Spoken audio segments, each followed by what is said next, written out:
A beautiful night in Iowa City, October already. Weather is beautiful, and we have wonderful group of guests tonight. The special ed department, one of the most vibrant and active parts of Iowa City Community School District. And we have 3 stars. To my right side is Carmen Dixon, the director, and then Mr. Braverman, Tom Braverman, a strategist. You have a big title, so when you start talking, I would like you to explain that. And an old friend of mine, Judy Worth, is here. And it is really a delight to have special ed people representing the department tonight. Special ed is a very extremely significant part of the district. And we have never had such success before as we have seen during the last decade in special ed and special ed service. And I think with that plan, with the new designs and the new plans, you are progressing so fast, and you are introducing every day something new. Yet there are some parts that are still controversial, and that will be the topic of our evening tonight. Carmen Dixon, I would like you to look at the camera, introduce yourself to the audience. You are a wonderful leader, and tell us about how did you come to be where you are now. Well, good evening, and thank you for having us, honey. We really appreciate your time. My name's Carmen Dixon. I'm the Director of Special Education, and I've been in education for the past 24 years, and I started as a special education teacher, and I taught ECSE, Early Childhood Special Education, behavior disorders. I taught kindergarten and resource or supportive special education classrooms, teaching, and I also was an elementary principal here in Iowa City at Van Allen Elementary and at Hills Elementary. This is my 4th year in my current role as the director. Do you enjoy more than being a principal, or you? I think what's hard, I loved being a principal. I love children, and seeing their faces and working with their parents and the families every day was delightful for me. I really enjoyed that. I enjoy this position as well, working with great people and building a system to help all kids succeed to their best abilities, and to really ensure that we're providing a free, appropriate public education for them in the least restrictive environment. And to your right-hand side is our friend Tom Braverman. I mean, you have been a star all over. Before you came to this district, you were the best teacher at West Branch, I think. Yes, yeah. You've been elected there, as I remember. I'm not senile yet. Right. And kids love you so much. Some of them. And we have had many kids from City High, and your principal too. Everybody is talking about your efforts and your work. And now I think you are half-time. Actually, I'm work experience instructional design strategist for the district, and it's a role that's a little bit different for me. And again, thank you for having us here tonight to talk about our work experience program and what we're doing for students. We've created a systematic transition process for students. Students that are 14 and older, part of the Individuals with Disability in Education Act, or IDEA, is that we address transition goals in their individualized education plans when they turn 14. And part of that is their goals, and what we do with them should all be designed to help them succeed in life after high school. Some of our students are post-secondary bound, and we want to make sure that they have everything in place that they need in order to make that transition. Some of our students will end up in the workforce, and some will take part in some of our 4+ programming, which is the VITAL program through Kirkwood, Career Connections, which Judy will talk more about, and also our Transition Service Center. And at our Transition Service Center, we work with a group called Capsto, which helps us set kind of our vision for what we're looking for the future. And we also have established a transition study work group where we try to address concerns from different people in the community to make sure that there's kind of that seamless process so that students can be successful in life after high school. Thank you. Judy, now we know each other for many years, and you have been doing a lot of work while you were at the University of Iowa before you joined the district as full-time, right? That's the best way to describe So it. tell me how this transition, your life happened, from the university to the school district. Well, I've been working in collaboration with the school district in the best job in the whole world, working with youth as they graduate from high school to help them learn about and get jobs. Because, candidly, the reason kids go to school, the reason they go to college is so that they can get a job. Some kids, the special education kids, are just ahead of the curve. For many kids, they're ready to get that job right away. And so the Career Connections program, which I've been doing through my position at the University of Iowa Center for Disabilities and Development, we've been going since 2001. We're one of the very few grants that we started under a grant with the Rehabilitation Services Act in 2001, and this program has been going ever since. Districts found it valuable enough to help kids make that transition.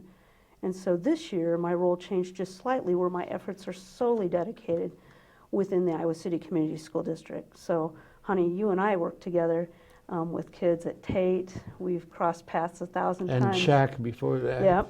Yep. And so it's just a really exciting thing, because now Iowa City's put together a whole systematic process to begin to facilitate this even younger with kids, so that every student has an opportunity to have that first job and leave high school better prepared to enter the workforce. Does your field or area or arena include vocational training or placement or something like that? Yeah, the nature of what we're all doing is helping kids identify, become good career self-advocates. This is what I want, and this is what works for me. Helping them explore those things through job shadowing, work experiences done while they're in high school and when they get out of high school, and then providing them the help they need to get, learn, and keep a job. So that includes placement, that includes exploration, and all the help that kids need to get jump-started into employment. Great. Now back to you, Carmen. What would you like to address as your first priority in special education activities this year? This year, well, one of the biggest priorities for special education and as a director is to ensure all students who are eligible for special education are receiving a free, appropriate public education in the least restrictive environment. All children are general education students first. Can you, sorry to interrupt you, but can you explain what do we mean by the least restrictive environment?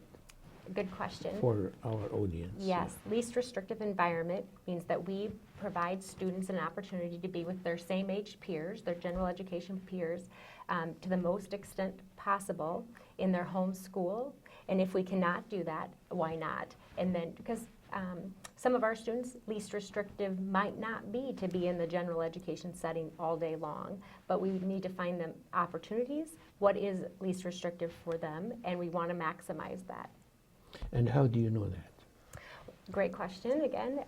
Again, looking at a convergence of data, and the best experts are our special ed teachers out in the trenches and our parents, and working with their individual education plan, their IEP teams, making sure that we're implementing their IEPs with fidelity. And again, if least restrictive at one point in their educational life doesn't mean that that's for life. It means that we're always shooting to build, to increase their opportunities, and what do we need to do? So we provide interventions or an instruction to close the gap, to give them opportunities to be with their peers. Thank you. Tom, there is a question that I have been asked a couple of days ago, and people know that we are going to have this session tonight. And that was from parents who have what we call gifted and talented kids. Are those classified as special ed or as alternative? No, What- there's what kind- it's a completely different category, and we provide the district, and I'm not very learned on this, but I do think that we provide enrichment opportunities for students like that. If a student who is talented and gifted or a part of that TAG program, there are vocational things that they can do as well. A lot of our students will go through the Workplace Learning Connection, which is a part of Kirkwood, and through them they can do job shadows, internships, and apprenticeships. And so if someone wants to learn about what it's like to be a psychologist or a nurse, they can certainly go shadow those people. And that's something they can find out through the counselors at the individual schools. So vocationally speaking, that would probably be where if they wanted to do a little research, that's where they would do that. You might want to talk, we do have students that are twice exceptional, Absolutely. and you could talk a little bit about that. Well, I'll leave that to you. Okay. Yeah. Twice exceptional means your question around talented and gifted. Right. You can have both, meaning that you qualify for talented and gifted programming, but you may also be an eligible individual in the world of special education. Right. So you have an educational disability Because based on they- discrepancy, progress Because they discrepancy. probably focus on certain parts. They are talented in certain area at the expense of the others. Correct. Right. And I know a little bit about the talented and gifted Yeah. program, meaning the criterion, but there's district criterion based on that. But if you are an eligible student in the world of special education, that means you have an educational disability in a specific area. So, and that's based on progress, discrepancy, and need, and uniqueness. So we do have, and I can't quote the number, but we have several students that are twice exceptional. Thank you. Judy, I would like to ask you about the Visional Center, the Kirkwood University of Iowa Visional Center at... I'm not well equipped to speak intelligently about that. I think there's a lot of opportunity there. No, I'm asking about one just little part here. Do you foresee any service that this Visional Center would help special ed kids?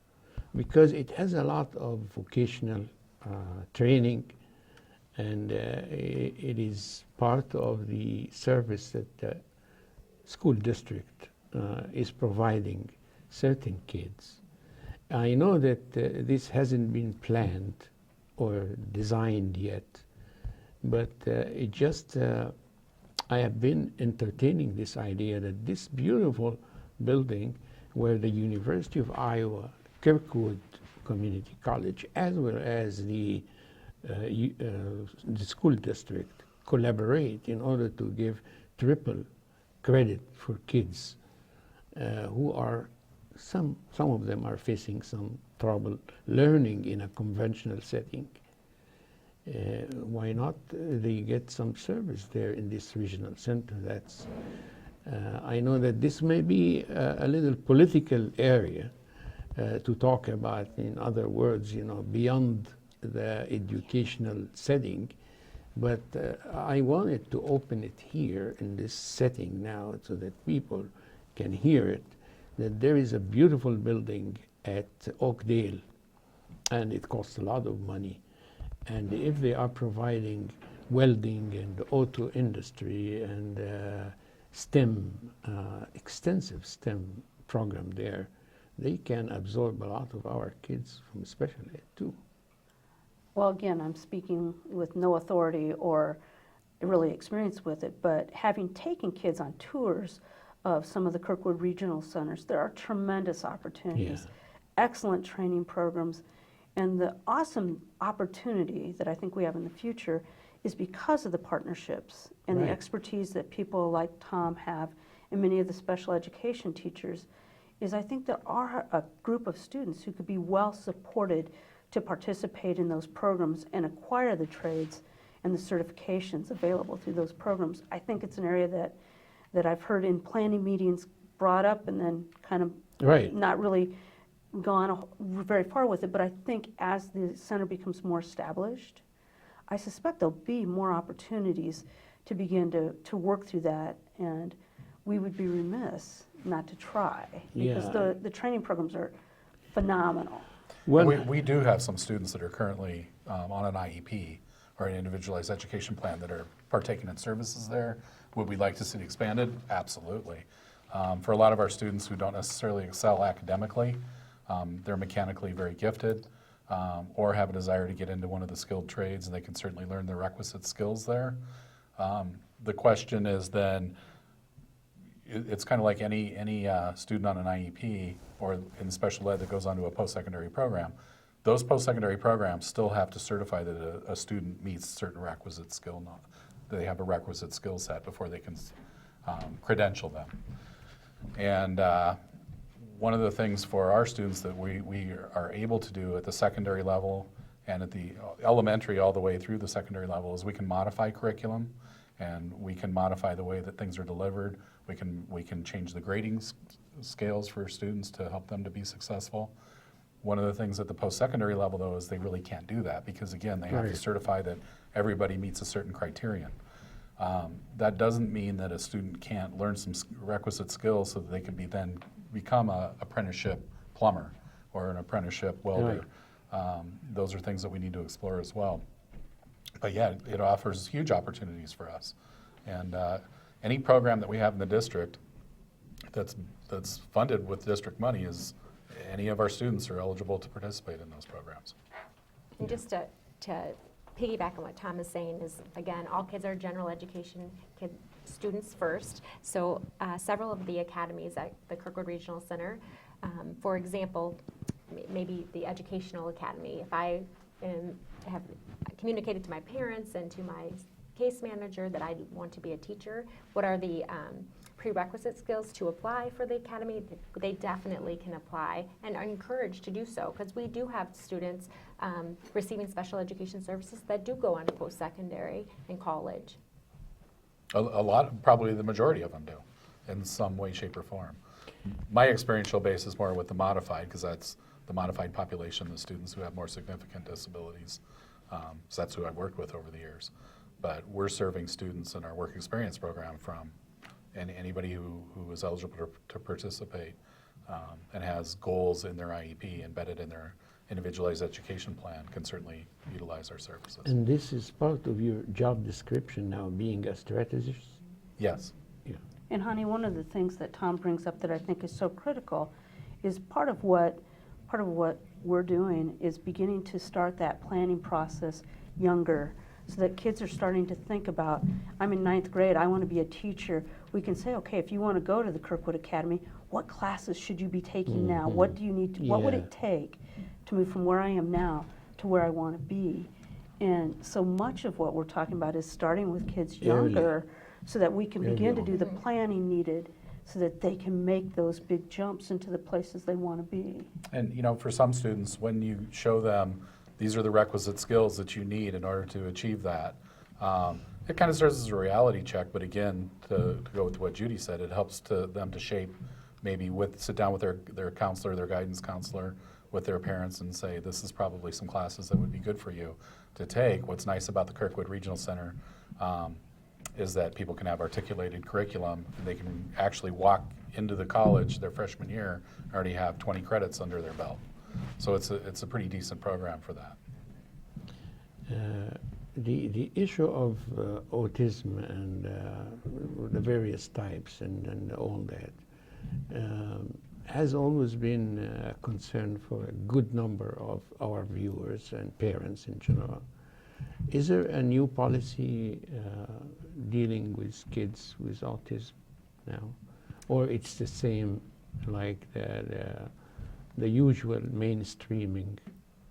Again, an IEP or an individual education plan Yes. is individualized. Right. And then in the state of Iowa, we're a non-categorical state, meaning you are eligible for special education services based on progress, discrepancy, need, and then uniqueness. And kind of a catch-22 is most districts may have the continuum of special ed services and may call a classroom by an autism service or classroom, maybe behavior focused. And so students that may be served in the autism classrooms may have a diagnosis of autism. However, they do not have to have a diagnosis of autism.